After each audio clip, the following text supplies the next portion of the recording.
Flash Info de ce jeudi 20 août 2026.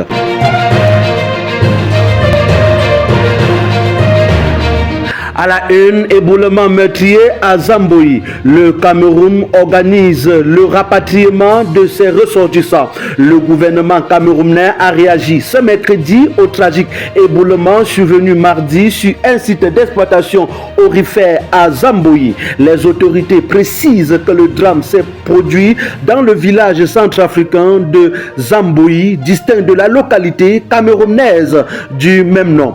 Les deux étant séparés par le fleuve KDI. Plusieurs personnes ont perdu la vie, dont des ressortissants camerounais. Le gouvernement a activé les services compétents pour rapatrier les dépouilles et assurer la prise en charge sanitaire des blessés évacués. L'identification des victimes se poursuit. En religion, dans la région synodale du Konki de l'église évangélique du Cameroun, les cultes de revoir consécutifs aux différentes affectations sont programmées les 23 et 30 août 2026.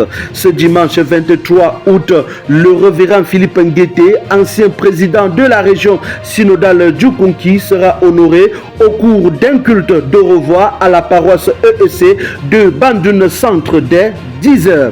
En société, le ministre de la fonction publique et de la réforme administrative, Joseph Ly, préside ce jeudi à Yaoundé une session du comité de pilotage du projet Smart Campus. Les travaux portent sur son niveau d'implémentation, la plateforme LMS, les plans de formation et le suivi du plan d'action 2026. Le projet soutenu par la coopération coréenne vise la formation numérique et la modernisation de l'administration civique.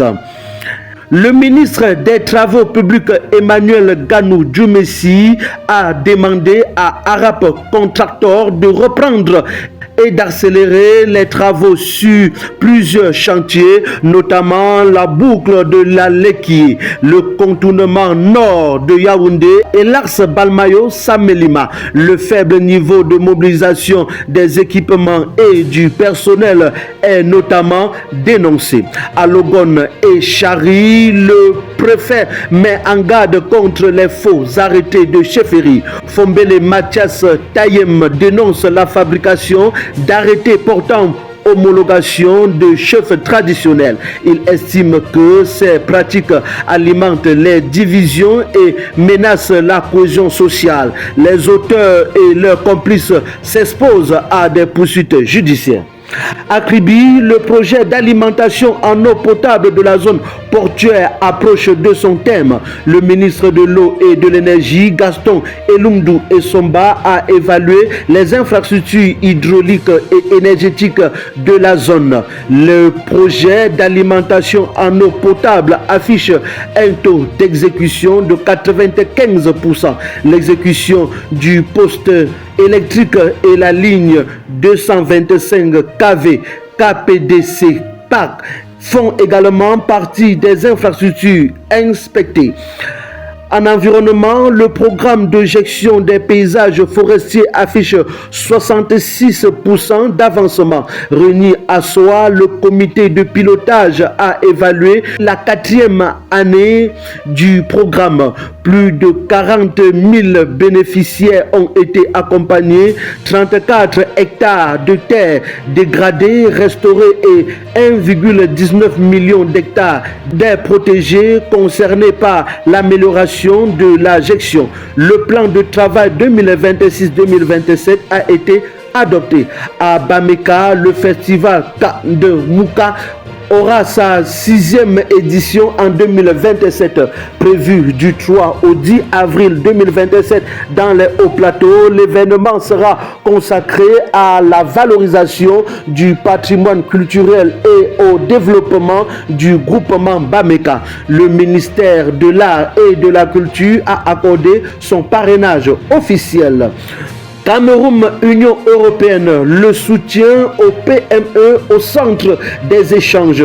Le ministre des PME, Achille Basiliquin III, a reçu l'ambassadeur de l'Union européenne en fin de séjour. Les échanges ont porté sur les dispositifs de soutien à la compétitivité des entreprises camerounaises et sur les nouveaux programmes européens d'accompagnement économique et numérique.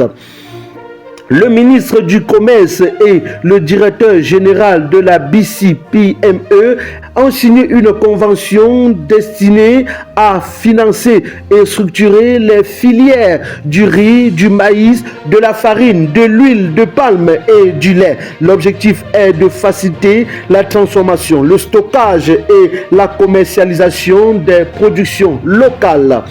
En habitat, Marois accueillera la journée mondiale de l'habitat 2026. La 4e édition se tiendra du 28 septembre au 5 octobre. Les discussions porteront notamment sur le foncier, le financement du logement, les technologies durables et la restructuration urbaine. Femmes et jeunes filles, le MIMPROF renforce son partenariat avec AFER. Une lettre d'accord cadre a été signée autour du modèle Transform L. Le partenariat vise notamment la lutte contre les violences basées sur le genre, l'éducation, l'hygiène menstruelle et l'autonomisation économique des femmes et des filles. Électricité, l'ARCEL inspecte les marchés de Yaoundé. L'agence de régulation du secteur de l'électricité mène des contrôles dans plusieurs marchés afin d'évaluer la qualité de l'alimentation électrique, identifier les dysfonctionnements et recueillir les préoccupations des consommateurs. En éducation, plus de 250 simulations pédagogiques développées grâce à l'intelligence artificielle. Le ministère des enseignements secondaires a présenté ses outils bilingues, traduits et accessibles en ligne. Ils permettent notamment de produire des expériences dans plusieurs disciplines. La ministre Nalova Lyonga appelle toutefois à un usage maîtrisé de l'intelligence artificielle. À Douala, le maire présente le bilan de sa mandature. Roger Bassan Diner a présenté aux élus de Douala 2 les réalisations de l'exécutif communautaire, notamment dans les voiries, l'éclairage public, les infrastructures marchandes et la collecte des ordures. Les élus encouragent la poursuite des actions d'amélioration du cadre de vie. À l'international, en Gambie, le gouvernement dément un faux programme de subvention. Le ministère gambien du commerce dénonce la circulation de courriels frauduleux annonçant un prétendu National Great Shame. Les particuliers et entreprises sont appelés à vérifier toute annonce auprès des canaux officiels. Au Sénégal, les hauts responsables devront déclarer leur patrimoine. L'Assemblée nationale a adopté une réforme constitutionnelle imposant au président de la République, au président de l'Assemblée nationale et au Premier ministre de déclarer et publier leur patrimoine à l'entrée et à la sortie de leurs fonctions. Le texte a recueilli 133 voix sur 165. Au Mali, 82 militaires libérés après plusieurs mois de captivité. L'état-major général des armées annonce la libération de ces militaires détenus depuis plus de 4 mois après des attaques de groupes armés. Le commandant salue leur libération et réaffirme sa détermination dans la lutte contre le terrorisme. En AES, le projet d'une candidature commune à la CAN avance.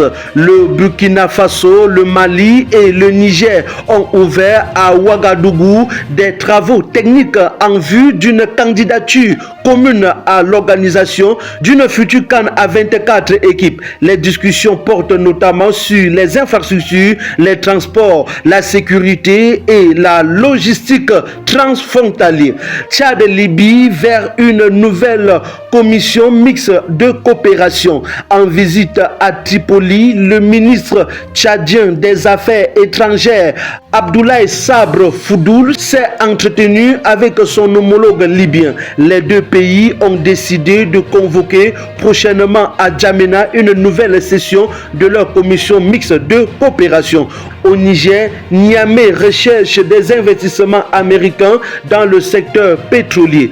Les autorités nigériennes souhaitent attirer l'expertise et les capitaux américains pour développer notamment la valorisation du gaz, l'exploitation pétrolière et la modernisation de la gouvernance du secteur énergétique.